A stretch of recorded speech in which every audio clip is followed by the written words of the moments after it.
beloved Boss Mike Cervera.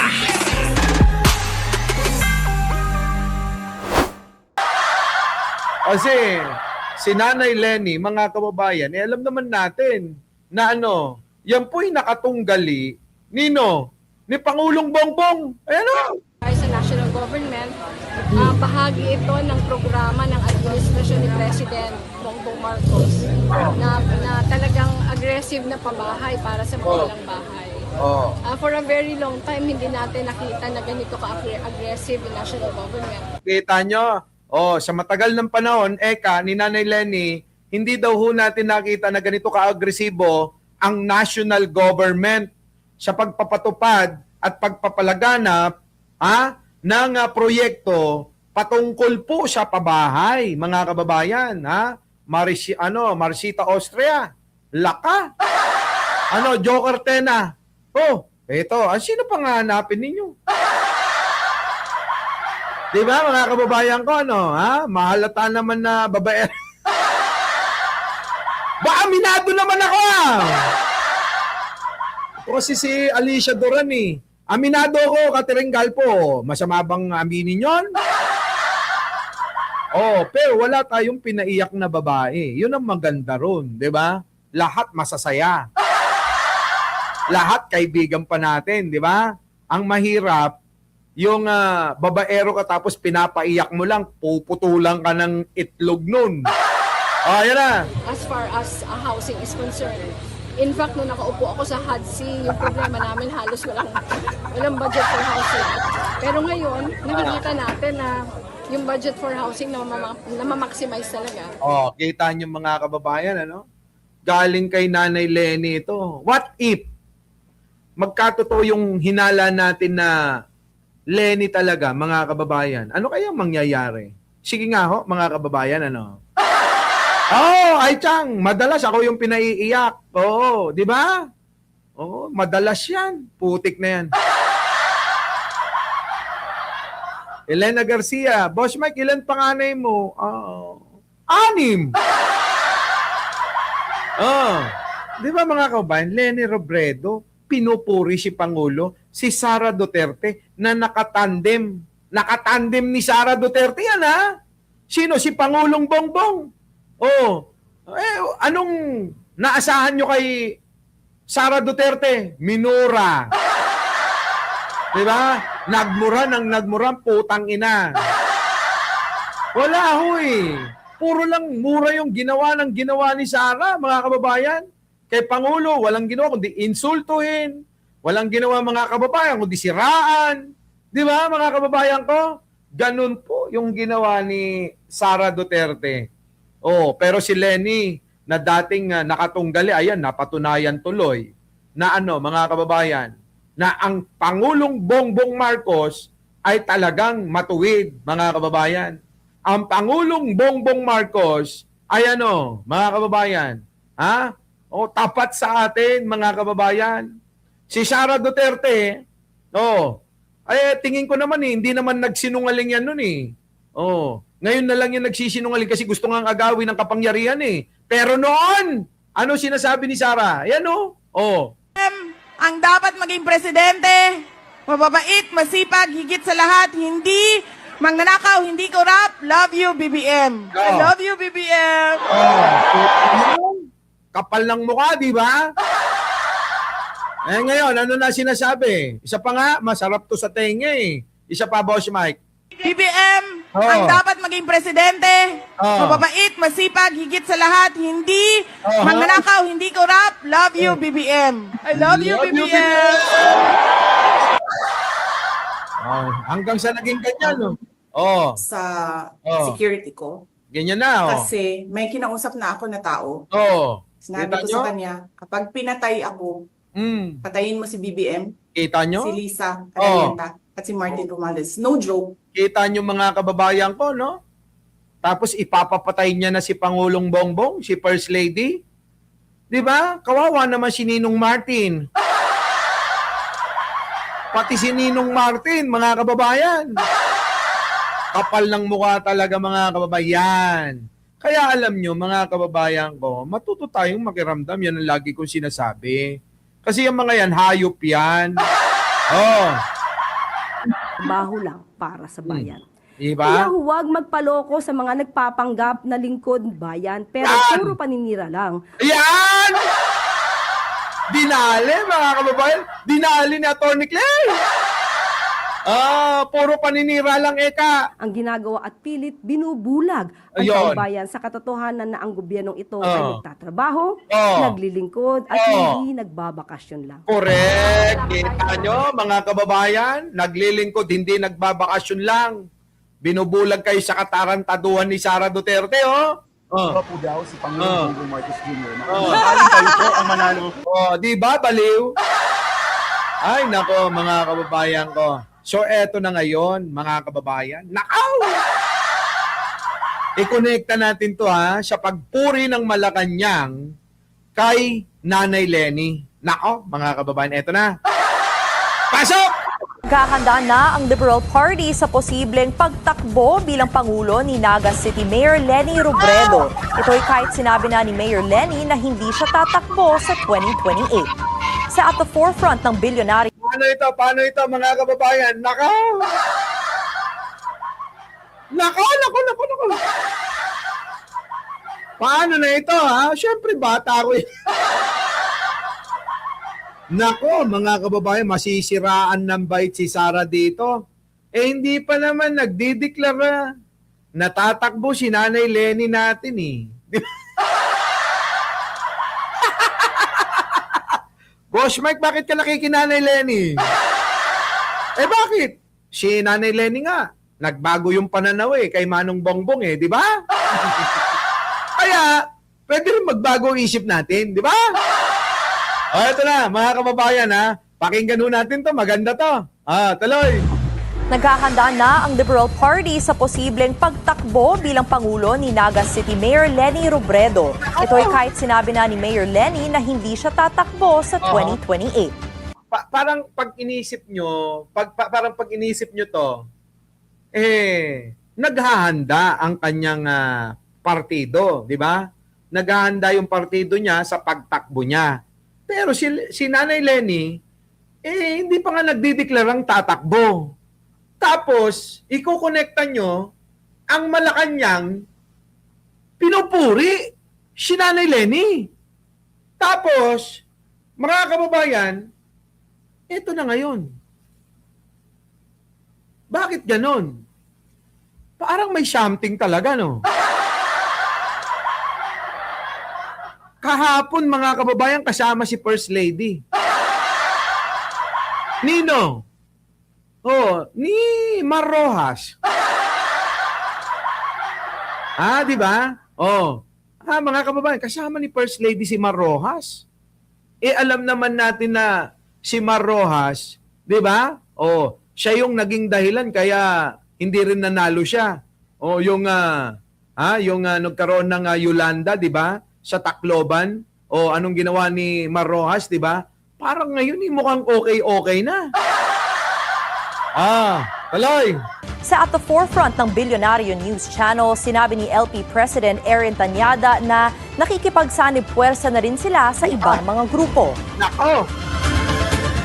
We continue to prepare in the Liberal Party. We are organizing our chapters in the different provinces and municipalities. Nako, mga kababayan, mukha talagang malupit itong mga kababayan mga kapartido ni Lenny Robredo, mukhang matagal na itong gumagawa, ano? Di ba, no? Malas si Rojas, no? And we look at it from the point of view as organizing as if she is running. Nako, mga kababayan. Alam nyo, tingin ko talagang tatakbo si Nanay Lenny. Oo, tingin ko mukhang tatakbo talaga si Nanay Lenny. Ngayon, magkakaroon lang naman ng pagkakahati-hati yan. Halimbawa, si Sara Duterte ma-impeach. Ito na ngayon ang problema, mga kababayan. Pag na-impeach si Sara, maraming tatakbo. Baka tumakbo si Bongo, di ba? O sino pang mga pwedeng tumakbo? Eh, yoko nun. Incheck yun eh. Di ba, Margs? Ano, gusto nyo ba si, si Bongo? Alam nga naman, iboto nyo si, sino to? Si Baste. Tangina. Oo, pag binoto nyo si Baste, naniniwala na ako talaga na mga bobo ang mga Pilipino. Mami Lord. Mami Lord, hindi. Oo, wala si Boss Mike. Replay ito. Nasa Chicago bar, bumibengbang. Diba? So yun, mga kababayan. Nako, ayan na. Galit na galit si Arlene na Villamor. Lenny kami! Diba kasama siya para din sa ICC? Nako, oo nga. Now, if she doesn't run, then whoever will be, the candidate of the coalition, because there has been agreement anyway that it has to be only one. Ayan mga kababayan isa lang daw ang tatakbo. Ngayon mukhang si tinutulak din inaamba din sino? Si Risa Hontiveros. Mga kababayan Risa Hontiveros. Inaamba rin mga kababayan eh. Ngayon mga kababayan, masyadong medyo mapaikot-ikot ang politika. Hindi natin alam kung sino talaga yung itatakbo nila. Pero nararamdaman ko si Lenny talaga. Alicia Duran, si Risa, di ba? Pero nararamdaman ko kasi parang si Lenny. Pero pwede rin. Ako mga kababayan pwede rin. Pwede rin ako kay Risa, promise. Kung siya tatakbo, walang tatakbong iba, Risa tayo. Di ba? Tapos itataas pa ang kamay ni Pangulo, Risa na, di ba? Lilituhin muna nila ang mga DDS. Ayaw nyo, dito na lang kayo kay sino to? Si Chavit Singson daw ang tatakbo pag nawala si Sara Namataan sa Naga noong weekend si Public Works Secretary Vince Dizon kasama si Mayor Lenny. May mga nag-comment tuloy na magandang tandem ang dalawa sa 2028. Agoy! Mga kababayan, Ano?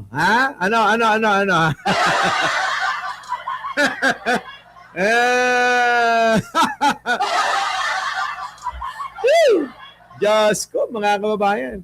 Basta sana, mapagkaisa tayo. Kung ano na lang. Ako, ito na lang pagbabasihan natin kasi alam natin, maraming maglilitawan dyan na gustong maging presidente. Di ba?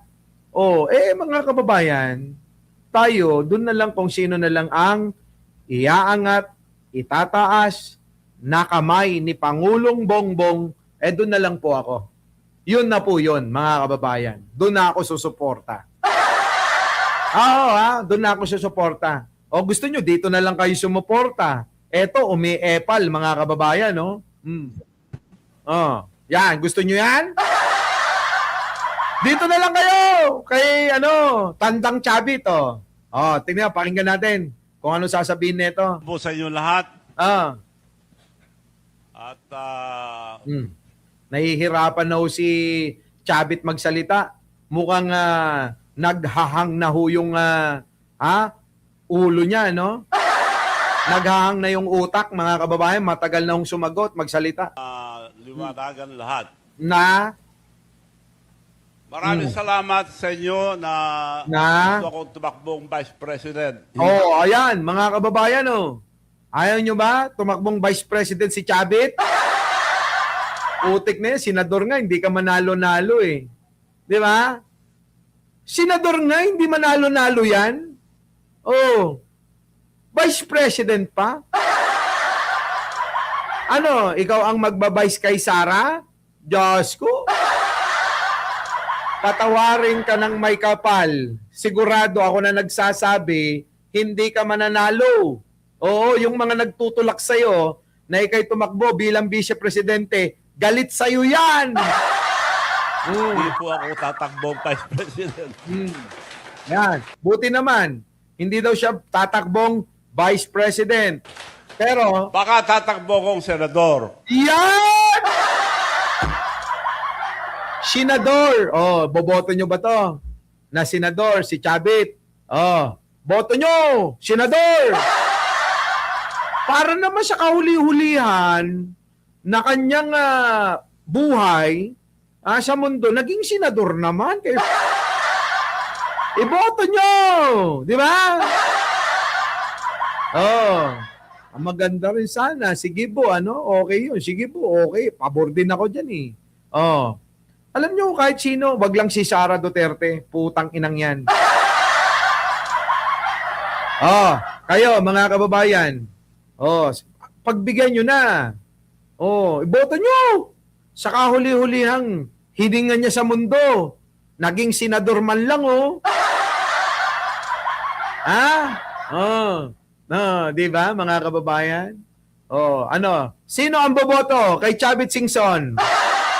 Oy, Chavit, kinakampanya na kita rito. Oh, bilang senador, Chavit Singson tayo. Sino boboto sa mga gusto kay Chavit? Oh, press 2. Sa ayaw kay Chavit, press 1. Ay, nako, mga kababayan ko. Boto nyo kahit mga pang 14. Ayaw nila. Sorry ka, Chavit. Wala talaga. Ayaw nila sa'yo. Kung hindi matanggal yung bangag ngayon. Alam nyo, mga kababayan, gumagawa pa ng style eh. Kung hindi daw matatanggal daw, si Pangulong Bongbong, edi siya, tatakbo raw, tanga. Alam nyo, mga kababayan, sa tatapating ko kayo, siguro nasabi ko na to sa inyo, ang Pangulong Bongbong Marcos, pagod na yan. Sa totoo lang. Ayaw niya lang talaga na hindi matapos itong kanyang termino. Tapos, ang papalit si Sara, mga kababayan, wala tayong pupuntahan. Bubungani si Sara. Kaya, last na ni Pangulong Bongbong yan, hindi na rin tatakbo bilang Vice Presidente, hindi na rin tatakbo uli na tulad ng sinasabi ni Amy na mahabang baba, naritokado yung mukhang sobra-sobra, ang formalin, sa mukha niyang sinaksak niya, mga kababayan, di ba? Hindi na talaga tatakbo. Wala na, mga kababayan, kundi susuporta na lang sa tao na tingin niya ay magpapatuloy ng kanyang mga nasimulan, ng kanyang mga maiiwan na proyekto. So etong mga ito, ginagamit lang yung mga bobo para maiboto sila. Kasi itong mga ito, marami pang pangarap sa buhay. Pangarap din naman ni Chavit maging presidente, hindi nga lang nangyari. Diba, Shami Avance. Yon, mga kababayan, grabe, no? Kayo, mga kababayan, paki-comment nga ho dyan. Kung sakali kayo sino napupusuan ninyo na maging susunod na presidente? Sige nga ho, mga kababayan. Paki-comment naman. Bago tayo maghiwa-hiwalay. Parang gusto kong, ngayon, mga kababayan, magliwaliw sa malayong malayo. Si Chavit na yan, dahilan namatay pinsan ko, animal na yun. Hala ka? Sino? Gibo. Sige nga, survey tayo. Survey! Uy, Arnold Lord, huwag mo na ako isali. Ikaw talaga, Arnold. Sino? Gibo. Sentry, Gibo. Lenny, BBM. Wala nga, Saldi Magbalon. Ayaw na ni Pangulo. Trillanes. Wala nga. Tactical, nerd. Ayaw, hindi pa pwede si Sandro. Gibo. Ewan lang natin kung aabot na maging senador yan. Sino? Trillanes, Lenny Trillanes. Lenny Gibo. Gibo. Mami Lenny. Trillanes. Nako! Nako, marami ring Trillanes, ha? Gibo, Trillanes. Risa. Marami talagang Trillanes, mga kababayan. General Torre, baka pwedeng senador, mga kababayan, ha? Kapag tumakbong senador si General Torre, senador yan. Oh. Ha? Oh. Ate, Dali Babes, o ano? Oh. Gibo, Trillanes, Gibo. Vico Soto, hindi pa pwede, Nets. Hindi pa. Next pa yun. Oo. Sentry. Oo. Lacson. Gibo. Trillanes. Oh. Sino? Trillanes. Oh. Lisa or Lenny. Gibo, Trillanes. Oh, Lenny, Trillanes, Gibo. 3 pangalan lang. Trillanes, Gibo, Lenny, mga kababayan, ano? Wala, oo. Malakas din, mga kababayan, si Gibo, ano? Paano pag mag-vice president si Gibo? Okay lang ba? Risa at Sherwin, pwede, sige. Yun. Ang dami, mga kababayan, no? Tested na si Trillanes, sabing ganon. Gibo. Yan, tignan nyo. Yan.